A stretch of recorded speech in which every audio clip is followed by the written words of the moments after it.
नहमदुहु व नुसल्ली अला रसूलिहिल करीम अम्मा बाद फ़अऊज़ु बिल्लाहि मिनश शैतानिर रजीम बिस्मिल्लाहिर रहमानिर रहीम। अस्सलामु अलैकुम। हमारा आज का मौजू गुफ्तगू है हालत हैज़ में बीवी के साथ जमा करना। खालिक कायनात ने मर्द और औरत के अंदर एक दूसरे की सोहबत से सुकून हासिल करने और लुत्फ अंदोज होने की जो एक ख्वाहिश रखी है, इसको पूरा करने के लिए शरअ इस्लाम ने निकाह का एक बेहतरीन तरीका बताया है।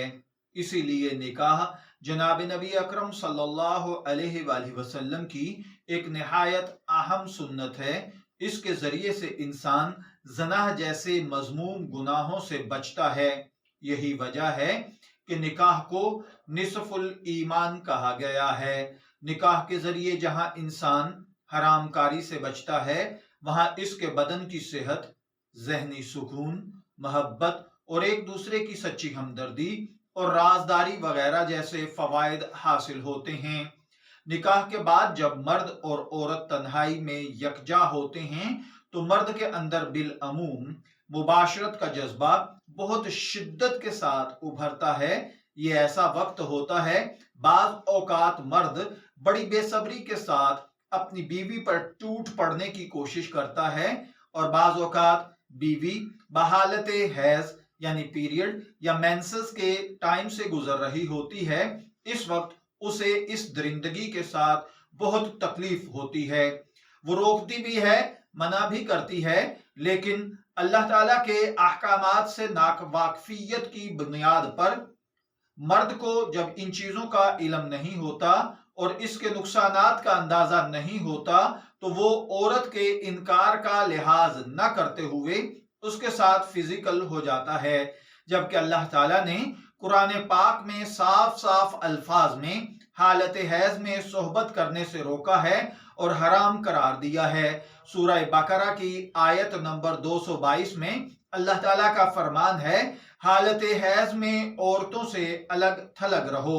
कुरान हकीम के इस हुक्म के बारे में जदीद इल्म तिब ने इस बात का इंकशाफ किया है कि हैज से खारिज शुदा खून में एक किस्म का जहरीला मादा पाया जाता है, जो अगर औरत के जिस्म के अंदर रह जाए तो सेहत के लिए मुजर होता है, और अगर मर्द के नफ्स में चला जाए तो इससे बहुत सारी बीमारियां जन्म लेती हैं।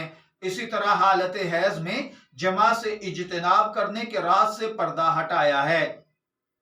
दौरान हैज औरत के खास आज़ा खून हैज के मुज्तमा होने से सुकड़े हुए होते हैं और आसाब दाखिली गुदूद के सैलान के बायस इज़्तिराब में होते हैं।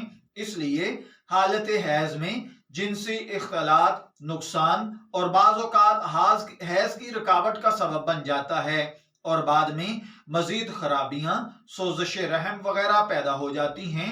और मौजूदा जमाने में एड्स जैसी इंतहाई खतरनाक बीमारी जो मार्ज़े वजूद में आई है, वो भी इसी किस्म की इन गंदी आदात और हरकत बद का नतीजा है।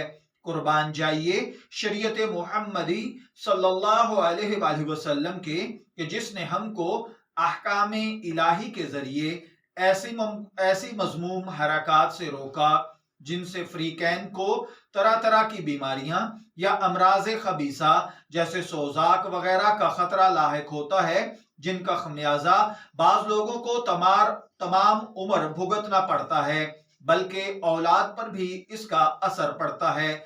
औलाद मजजूम यानी कोढ़ी हो जाती है। बाज फुकहा ने इस हुक्म की खिलाफ वर्जी पर अहादीस के मुताबिक कफारा भी रखा है। जिस शख्स ने गलबा शहवत की बुनियाद पर हालत हैज में जमा का गुनाह सरजद हो जाए तो उसे 1 दीनार या निसफ दीनार बतौर कफारा और सदका अदा करना चाहिए। यह हदीस असहाब सुनन और तिबरानी के अंदर मौजूद है। हजरत इमाम आजम इमाम अबू हनीफा रहमतुल्लाह अलैह, इमाम मालिक और इमाम शाफी रहमतुल्लाह अलैह के नजदीक कफारा अदा करना वाजिब नहीं, अलबत्ता استغفار واجب ہے، اور امام احمد رحمت اللہ علیہ کا قول ہے کہ کفارہ ادا کرے، اگر 1 دینار ادا نہ کر سکے تو نصف دینار ادا کرے۔ تو دیکھیے بھائیوں اور بہنوں، اس وقت خاص کے اوپر جب خواتین ذہنی اور جسمانی طور پر اس عمل کے لیے تیار نہیں ہوتی تو مردوں کو چاہیے کہ اس سے دور رہیں، اور اللہ تعالیٰ نے خود قرآن پاک کے اندر اس چیز کا فتویٰ دے دیا ہے، تو کسی دوسرے سے پوچھنے کی کیا ضرورت ہے؟ تو اس لیے میرے بھائیوں اور بہنوں، اس وقت پر اسپیشلی خاص احتیاط کی ضرورت ہوتی ہے۔ میں دعا گو ہوں اللہ تعالیٰ ہمیں ان باتوں کو سمجھ کر ان کے مطابق عمل کرنے کی توفیق عطا فرمائے۔ اجازت چاہیں گے، پھر ملیں گے کسی نئی معلوماتی ویڈیو کے ساتھ، تب تک کے لیے اللہ حافظ۔